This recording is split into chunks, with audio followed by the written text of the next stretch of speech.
राम राम जी। मेरे चैनल पे आपका स्वागत है। आज की वीडियो में हम सीखेंगे पंजाबी चकली सलवार की कटिंग करना बिल्कुल ही आसान तरीके से। और ये जो पंजाबी चकली सलवार होती है ये थोड़ी सी हटके होती है, इसकी कटिंग मतलब थोड़ा सा फर्क होता है, वो आप बिल्कुल ध्यान से देखें। अब मैं बिल्कुल बारीकी से आपको समझाऊंगी। और इस कटिंग करने से पहले मैं आपको थोड़ा कुछ बताना चाहती हूँ। कई मेरी बहनें कहती हैं कि दीदी कटिंग के बाद आप सिलाई भी दिखाया करो। तो ना मशीन मेरी शॉप पे है, तो वहां पे मैं शोर की वजह से वीडियो नहीं बना पाती थी। अगर मैं वीडियो बनाती तो आपको समझ में ना आवा। ठीक है, तो इसलिए मेरी सिलाई की वीडियो कोई भी नहीं आती। तो अब मैं घर पे अपनी न्यू मशीन ले आई हूँ। ऐसी है, ये भी जगह जैसी है सेम जो पहले लेके आई थी। तो अब आपको सिलाई की हर रोज वीडियो देखने को मिलेगी। अगर जिस चीज की भी आप कहोगे कि दीदी इसकी सिलाई दिखाओ, तो मैं आपको सिलाई घर पर ही दिखाऊंगी। और जो ये आपके लिए मैं वीडियो बनाती हूँ वो भी मैं घर पे ही बनाती हूँ। शॉप पे वीडियो मैं नहीं बना पाती, वहां पे ना तो टाइम लगता है, टाइम लगे तो शोर होता है, तो उसकी वजह से मैं वीडियो नहीं बना पाऊंगी। तो अब आपके पास वीडियो सिलाई की भी और कटिंग की दोनों आएंगी। तो ज्यादा समय ना लेते हुए चलिए करते हैं। तो सबसे पहले मैं आपको सलवार का कपड़ा दिखा देती हूँ। तो ये 2 मीटर मैंने कपड़ा लिया सलवार का। तो ये देखिए इस तरीके से। और मैं आज आपको ये कपड़ा नाप के भी दिखाऊंगी कि 2 मीटर से कितना फालतू है या कितना कम है। क्योंकि कई मेरी बहन कहती है जब मैं सलवार की कटिंग दिखाती हूँ तो आपने कपड़ा ज्यादा लिया है। तो ये कपड़ा कितना, वो चलिए मैं आपको दिखा भी देती हूँ। और कटिंग कैसे करनी है बिल्कुल ध्यान से देख ले। तो यहाँ पे ये देख ले मैंने कपड़ा कितना लिया है। यहाँ पे ये 2.25 से भी कम है, मतलब कि 1 मीटर से 3-4 इंच लंबा है बस, और ज्यादा फर्क नहीं है इसमें। ठीक है, अब इसमें से हम 34 लंबाई की सलवार कटिंग करेंगे। तो सबसे पहले हमें क्या करना है, जो भी उल्टा हिस्सा है इसका उस पे हम निशान लगा लेंगे इस तरह से, ताकि हमें पता रहे कि उल्टा सीधा कौन सा हिस्सा है। ठीक है, उसके बाद हम कपड़े को इस तरह से फोल्ड करेंगे 2 लेयर में। तो यहाँ पे कपड़े को मैंने 2 लेयर में बिछा लिया। तो सबसे पहले जो ये ऊंचा नीचा कपड़ा यहाँ से हम इसको सीधा करेंगे इस तरह से। सीधा करने के बाद यहाँ से इसको कट कर देंगे ऐसे। कटिंग करने के बाद अब देखिए, पहले हम तख्ते की लंबाई लेंगे। तो जैसे हम 5 इंच माइनस करके लेते हैं ना, तो वैसे ही हम 5 इंच माइनस करके लेंगे। जैसे कि मैं 34 की बनाऊंगी, तो उसमें से मैं 5 इंच माइनस करूंगी तो बचेगा 29 इंच। तो 29 में हमें 1 इंच सिलाई का ऐड करेंगे तो हो जाएगा 30। तो 30 इंच की हम लंबाई रख लेंगे। जो ये पंजाबी चकली सलवार होती है सबका अलग अलग तरीका होता है।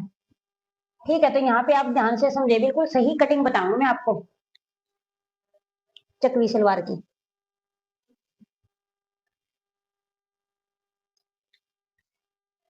अब यहाँ से भी इसको कट कर लेंगे। अब ये देखिए इस तरीके से कटिंग करने के बाद अब इसको हम फोल्ड करेंगे जितना हमारा पोंचा है। जैसे कि मैं पोंचा डालती हूँ 5.5 इंच का, तो इसको हम हाफ इंच सिलाई का लेते हुए 6 इंच तक फोल्ड कर लेंगे। ठीक है, तो यहाँ पे भी मैंने 6 इंच का फोल्ड कर लिया। और ऊपर से भी इसको देख लेंगे, जहां से भी हमारा कम ज्यादा उसको बराबर कर लेंगे। आपने ये नहीं देखना कि आपने भी 6 इंच तक करना है फोल्ड। ठीक है, आपको ये देखना कि आप पोंचा कितना चौड़ा डालते हो, 6 इंच का डालते हो, 6.5 का डालते हो, तो उसी हिसाब से आपको तख्ते को फोल्ड करना है कटिंग करने के लिए। अब यहाँ पे ये मैंने 6 इंच तक फोल्ड कर दिया। अगर हम इसको ओपन करेंगे तो ये 12 इंच की चौड़ाई होगी हमारी तख्ते की। ठीक है, अब यहाँ से इसको कट कर देंगे।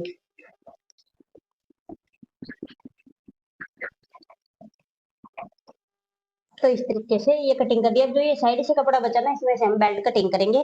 तो अब ये देखिए चेंज क्या करना है। यहाँ से 1 इंच का निशान लगाएंगे हम इस तरीके से।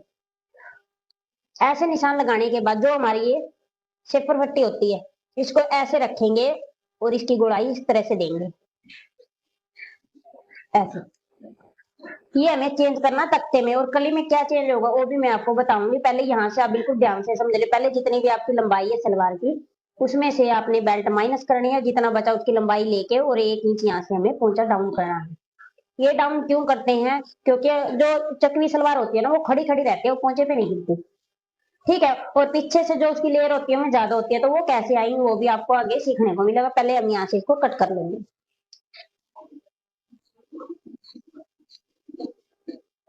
ऐसे। अब ये देखिए ये मैंने कुछ इस तरीके से कटिंग कर लिया है। इसको हम साइड कर देंगे। और जो ये कपड़ा बचा इसमें से हम पहले बेल्ट भी निकाल लेंगे। तो यहाँ पे मैंने 5 इंच की बेल्ट तैयार करनी है, तो ये बचा 7.5 इंच, तो हमारी बेल्ट इसमें तैयार हो जाएगी 5 इंच की। अब यहाँ से हमें तैयार रखनी है 21 इंच, तो हम 22 इंच पे निशान लगा लेंगे। हाफ हाफ इंच सिलाई में जाएगा। तो 21 इंच की पूरी तैयार हो जाएगी ऐसे। और जो ये ज्वाइंट है उसको बाद में अलग कर लेंगे। अब ये देखिए कली के लिए कपड़ा कैसे बिछाना है। तो ये कपड़े को हम इस तरीके से फोल्ड करेंगे ऐसे। पहले आप कपड़े को नाप ले, अगर आपका सीधे में कलियां निकल जाती है, जैसे मेरे पास कम बचा है कपड़ा, ठीक है, ऐसे, तो इसमें हमारी कली नहीं निकलेंगी।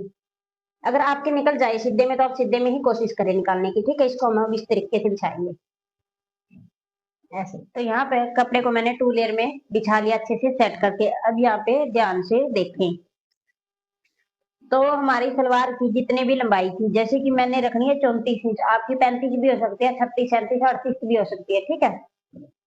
तो यहाँ पे मेरी थी 34, तो 34 इंच पे निशान लगा लेंगे ऐसे, ठीक है। तो यही निशान एक उस तरफ लगा लेंगे 34 इंच पे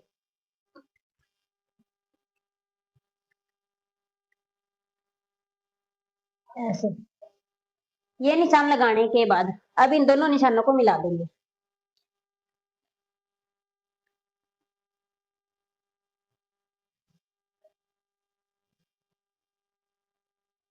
और इसमें ये नहीं लेना कि हमें 1.5 इंच अंदर की तरफ लेना है। जैसे हम लेते हैं ना 1.5 इंच अंदर की तरफ से कटिंग करते, तो वैसा नहीं लेना, बस लंबाई लेनी है और यहाँ से इसको कटिंग कर लेना।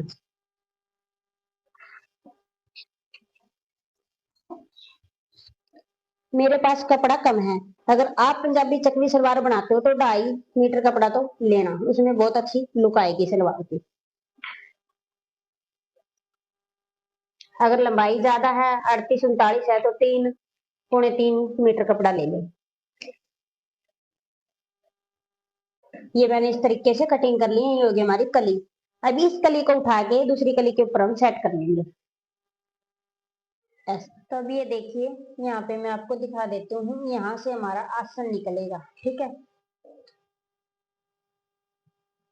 तो इसमें 5 इंच की बेल्ट लगाऊंगी, तो मैं 9 इंच का आसन इसमें रखूंगी।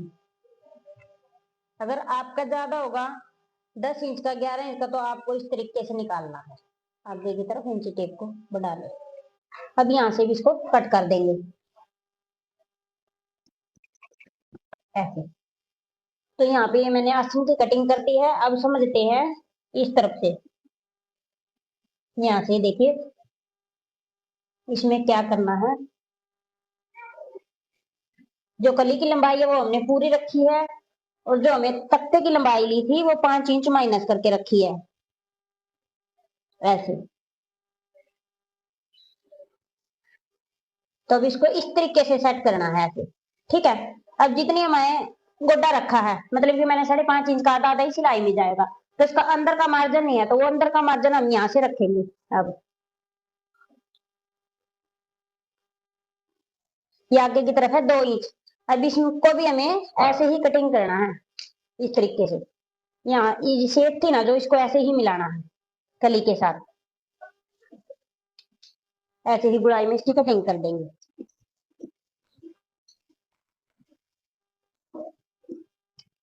ये देखिए कुछ इस तरीके से। अब ये ऊपर की तरफ बड़ा है, तो अब यहाँ से देखिए, तो जो ये हमारा हिस्सा है ना, वो आसन वाला हिस्सा हम छोटा नहीं करेंगे, तो इसकी शेप भी हम ऐसे ही देंगे। यहाँ से इसको ऐसे रखेंगे और ऐसे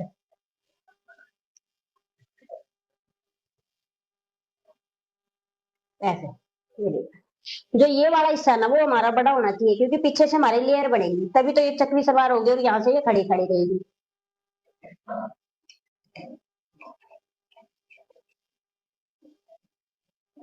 ये ऐसे इस तरीके से होती है कुछ पंजाबी चकमी सलवार की कटिंग।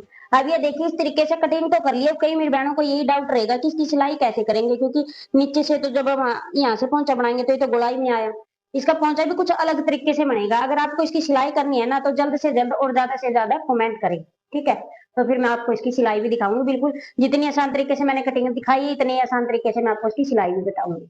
तो आज की वीडियो में मैंने आपको सिखा दिया पंजाबी चकली सलवार की कटिंग कैसे की जाती है। बिल्कुल ही आसान तरीका मैंने आपको कटिंग करने का बताया। अगर फिर भी कहीं से कोई डाउट लगे तो आप कमेंट करके पूछ सकते हो। तो आज की वीडियो में इतना ही, मिलते हैं नेक्स्ट वीडियो में कुछ नए टॉपिक के साथ। Thanks for watching.